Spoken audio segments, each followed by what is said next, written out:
Hello and welcome to another episode of Football Talk Podcast. My name's Ozzie and I'm your host for today's show. So, as you all may know, I'm a big Liverpool fan. So, I thought it's only right that I do some match preview or more Liverpool focused content as the season goes on. So, no better way to start than the first day of the Premier League season. So, we can quickly speak about match preview, which is Norwich against Liverpool. So, to begin with, I'll give you my sort of predicted starting lineup, which is a bit tricky, as on paper a lot of the players are fit, but I think especially when we're speaking like Van Dijk or Joe Gomez, they've just come from a very lengthy injury, so it's not probably the right time to get them into the team. But let's start from the goalkeeper. I think it's pretty obvious that it will be Alisson in goal. Um, Calica has had a good preseason, but Alisson's fit and ready, so there's no other place to start but have Alisson in goal. Left back, unfortunately, Robertson was injured during preseason. So there has been a debate in terms of who should deputise in the left back position. So should it be James Milner or should it be Tsimikas?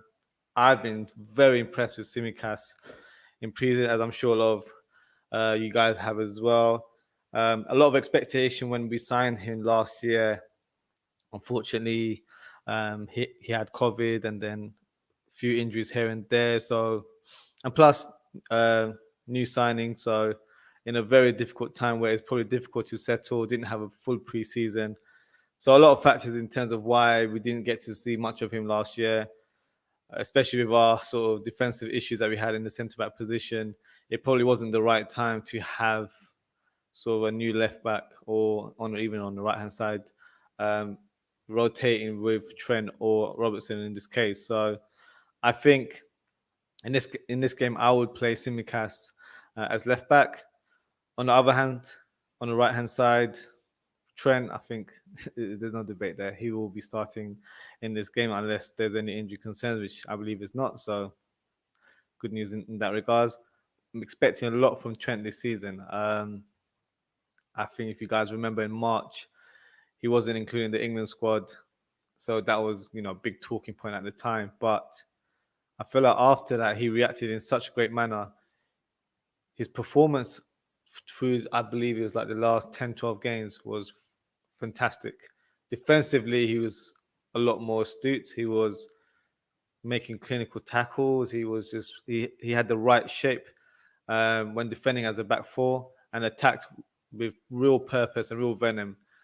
Just I saw a different side in Trent. I think that definitely hurt his pride not being included in the England squad in March, which obviously the good performance did lead to him getting a call up for the Euros, but unfortunately he was injured during a friendly. So I guess for Liverpool that sort of helps us because he's back. He's had the full preseason now as well, so he'll be raring to go. So I'm expecting big things from Trent this season. Now the centre back pairing. I've got a notepad here where I've made notes in terms of who I think will start, but I've been chopping and changing. I personally wouldn't start Van Dijk in this game. I think it's too soon. He has looked a bit rusty in preseason, but that's going to be the case considering he hasn't played for such a long time. Joe Gomez has looked really good in preseason as well. Looks a bit fitter in comparison to Van Dijk, in my opinion. But I still think he's still not quite ready, or maybe I have a bit more of a cautious mindset here where I don't want to play him right now in case he has a little niggle here and there. So I've actually gone for a pairing of Konate and Matip. So some may be thinking, it's too soon to just throw Konate in the deep end, debuting first game of the season. But I've been so impressed with him pre-season. You can see he's got great ability on the ball, which some have probably underrated in regards to that. Obviously, great physique, great pace as well for such a big guy.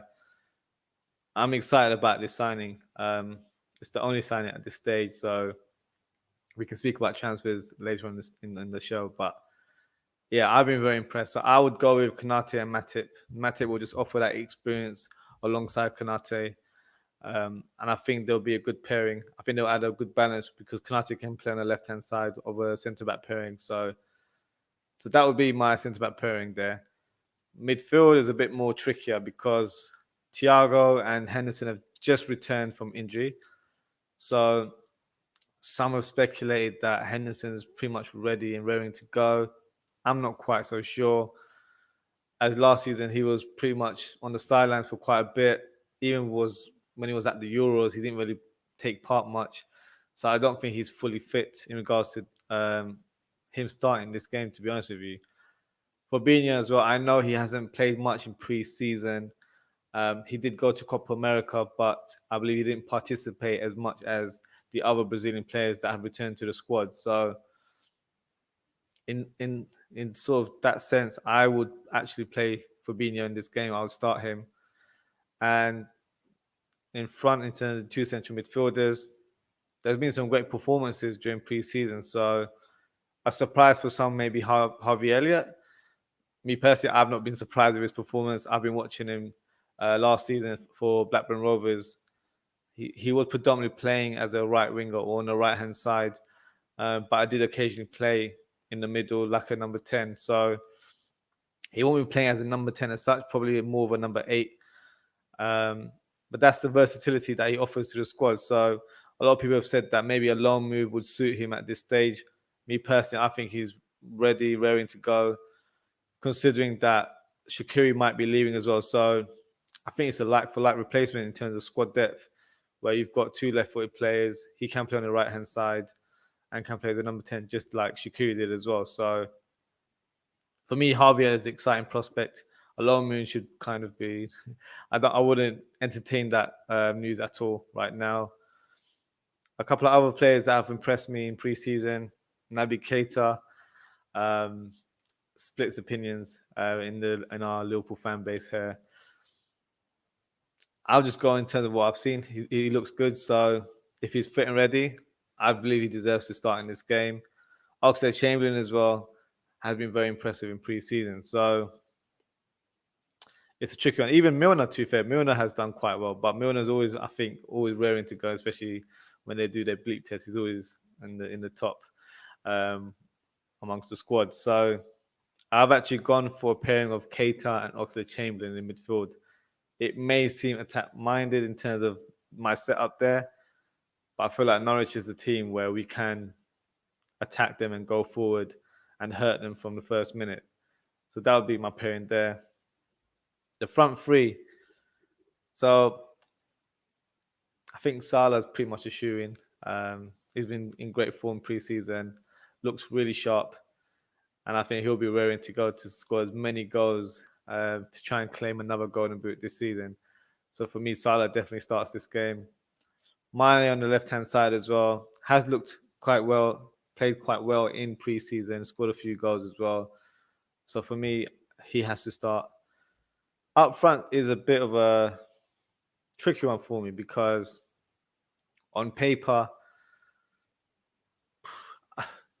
Firmino's just come back from Copa America, so I think it might just be a bit too soon for him because the couple of games that he's played in preseason, I don't feel like he's done well, but the rhythm's not quite there. So I think it might be a bit too soon. Maybe coming off the bench would probably suit him in this fixture. So for me, the two choices are Jota or Minamino. So a lot of Liverpool fans have just disregarded Minamino and just believe that he's not good enough or he's surplus to requirements, so he might be leaving the club. At this stage, I have no information. I have no idea what the situation is with Liverpool transfers and what the future holds for Minamino at the club. So in terms of his form during pre-season, he's been scoring the most goals. Playing as a false 9 or as a number 10, more central areas suits him. He doesn't really have blistering pace to take on a fullback, for example. So I think playing up top would suit him more. But I would go with Jota to start this game. I was impressed with how he played. I believe it was against Bologna, where he scored a nice goal. He sort of skilled a couple players and then shot bottom corner, which was a lovely goal. So I'd go for Jota to start, but I don't think he's fully fit. So thinking as a manager, I'll probably play him for an hour and then bring Minamino on for the last half an hour. So that'd be my front three. So just to recap my starting lineup, so I'd go with Alisson. My back four is Tsimikas, Konate, Matip, and Trent Alexander-Arnold. My midfield is Fabinho, Keita, and Oxlade-Chamberlain. And front three is Mane, Jota, and Salah. So I think there'll be a lot of debate in terms of the starting lineup. Feel free to comment under the video in terms of do you agree with my lineup or not. But I mean, with the first game of the season, it's always tricky because some managers might just go for the better players, but some managers might go for informed players or players that are currently ahead of schedule in terms of their fitness. And I think Klopp is one of those type of managers. So it'll be interesting to see how it goes. In terms of my score prediction, I don't see Norwich troubling us. I know it's still sort of early days in pre-season and fitness isn't quite there within the squad. But we'll have too much quality for me. So I will go with a 3-0 scoreline there. So that's my scoreline prediction there. But that's my match preview. Before I end the show, I'd like to speak about transfer rumors. So we're still in August. We're not getting a lot of links regarding players, which I know has been frustrating for a lot of us Liverpool fans. So a couple of names have been thrown this week. So Jeremy Doku is one that seems to be, I guess, high alert in terms of speculation. I hope there is some truth in this rumor because I believe he's a great young talent. Some say he's not quite ready because he's still young, doesn't have end product. For me, he has the raw attributes to make a difference right now in this squad. If you look at our forward lineup right now, you've got players like Mane and Salah who are pacey players, but they don't really attack the fullbacks or they don't play in that manner. They are inside forwards. So their way of playing would be to come in inside the field and attack and score the goals, which has been quite evident in the last few years. So for me, Doku would offer a different option where he can play comfortably on the left, which he did in Belgium during the Euros. He could play comfortably on the right, which he predominantly does for his club at Reims in France. So I think the fees quoted around 35, 38 million. I'd go for that straight away because me personally, if I was a manager, I'd go for a traditional number 9, a goal scorer. But there aren't many out there, to be honest with you. The only name that sticks to my mind that is a realistic option is Vlahovic, who plays for Fiorentina. He would cost a big amount, but I feel like he's a type of profile, type of player we should be going for, where he's very clinical, has shown his pedigree in Serie A last season. Very tall player, very fast as well. Doesn't seem like to be the most agile player, but when you see him playing or when you see running for the ball, he does offer a lot of speed. Great left foot, great finisher, fox in the box type of player. Link up plays good as well. Probably not as great as Firmino, which to be fair, there's not many that are better than Firmino in terms of playing that role. But I feel like he would be a good option. But that remains to be seen. We have been linked with him, but I'm not sure if there's any strong links regarding that story. So Jeremy Doku, for me, that would be a fantastic signing. And I'm hoping that there is some sort of truth within that rumor there. Just got a comment here from Mental Health Guy. Solid lineup, but Arsenal is back. Come on, you Gunners. Yes. I know Mental Health Guy is an Arsenal fan. So looking forward to the game, actually. I think it's not going to be a smooth fixture as it might seem on paper. I think Brentford are probably excited and raring to go. It'll be a very tricky game, but I'm looking forward to seeing how Tony plays for Brentford.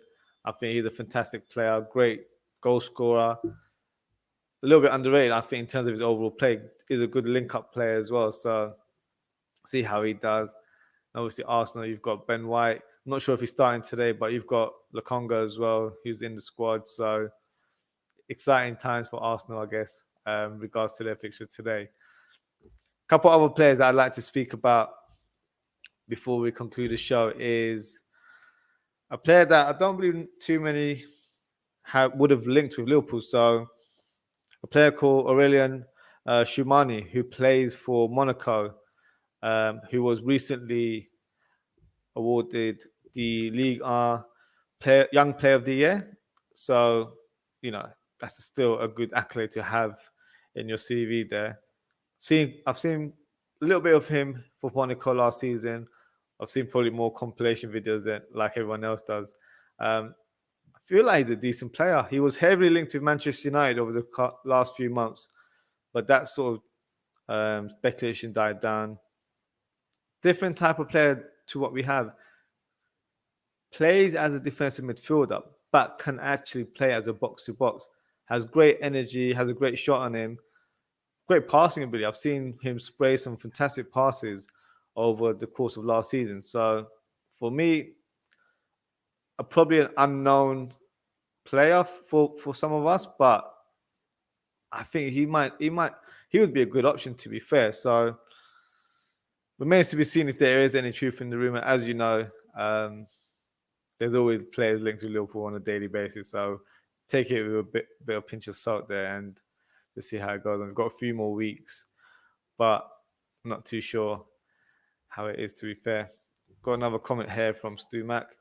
People are harsh on Firmino. One poor season when the midfield and centre backs were a shambles. Alisson, Trent, Konate, Virgil, Robertson, Fabinho, Thiago, Saul, Mane, Firmino, Salah. I'm assuming that's your lineup when the transfer window's over. If that was our starting lineup for next season, I would not be complaining. Saul would be a fantastic option for us. He'll definitely add something different to what we have in midfield, where he can comfortably play as a number 8 and make marauding runs, great dribble on the ball, and can shoot from distance as well. So that's something we lack in the midfield, where, especially against teams that play cautious against us, we don't tend to attack or take long shots. We like to play the perfect goal, for example. So for me, that type of player would definitely be welcome to the squad. I'll be honest with you, I'm not sure about the Saul Niguez rumors, to be fair. I would love for that signing to happen, but I'm not sure if there's any truth to it, to be honest with you. But we'll see. We'll see how it goes. But that lineup would be fantastic. I think everyone, including myself, is looking forward to that Virgil and Konate partnership.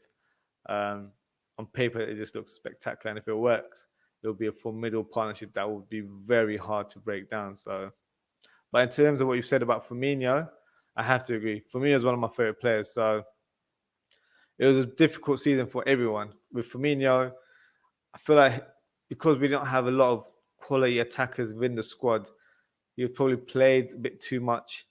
And you can tell towards the latter stage of the season, he looked a bit exhausted. And, his game relies on energy and aggression. So it was only a matter of time that, his form would dip a little bit. But I still feel like he's got a lot to offer. He might surprise a few people. I can see him scoring a good number of goals, contributing to the goal sheet a bit more this season. So we'll see how that goes. Stu Mack has another comment here. Nothing wrong with that. Much more footballing team that won the Champions League Football League. That's true. 50 million a centre half that can't header. It's just the same old moronic Arsenal of the last 15 years. Yeah, that's a bit harsh, I think. To be fair, forget the transfer fee, because we live in a world where transfer fees are just at extortion prices right now. I think Ben White is actually a top quality player. I was following him when he was playing in the Championship for Leeds United. And for me, I was quite impressed with how he played for Brighton as well, where I was in a way he was a very versatile player. So he played in a back 3, back 4 on the right-hand side as a right back as well. Played centre mid. So for this Arsenal team, he offers a lot of options for them. In regards to the price tag, 50 million is a lot. Don't get me wrong. But he can head the ball. I wouldn't go past say he can't head the ball. But I think that's the type of signing they were aiming to get, and please don't take any offense, Arsenal fans. There's only certain type of caliber players that you could recruit at this stage, and it's probably someone within the Premier League that you'd have to look at and be like, who has the potential to be the next sort of top player. And I think Ben White definitely fit the bill there. I think in terms of the way he plays as well suits Arsenal because he's a ball playing centre back, can play on the left hand side or the right hand side in the centre back pairing. So the team will be built around him. 50 million, yeah, of course, it's a big fee.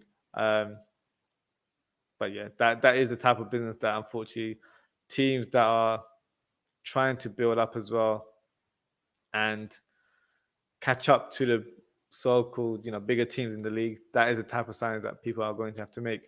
Just look at across North London there. Tottenham just signed a player for 47 million. So, but Tufa Romero is actually a top defender. So you just have to kind of ignore the transfer fee a little bit. For me, it's not times have changed. I always look at transfer fees now that if this was like 5-10 years ago, it would probably be half the price. It's just add inflation on top of that, and that's what we're paying right now. And obviously the English tax as well, that definitely adds to it. So yeah, definitely an interesting one there. It's not the transfer fee. Wigan will get him ahead of his time. Yeah, but those are the type of teams that's their tactics, to be aggressive, to put you off your game. But if you look at the way he performed in the Championship, he had some stellar performances, scored some goals as well.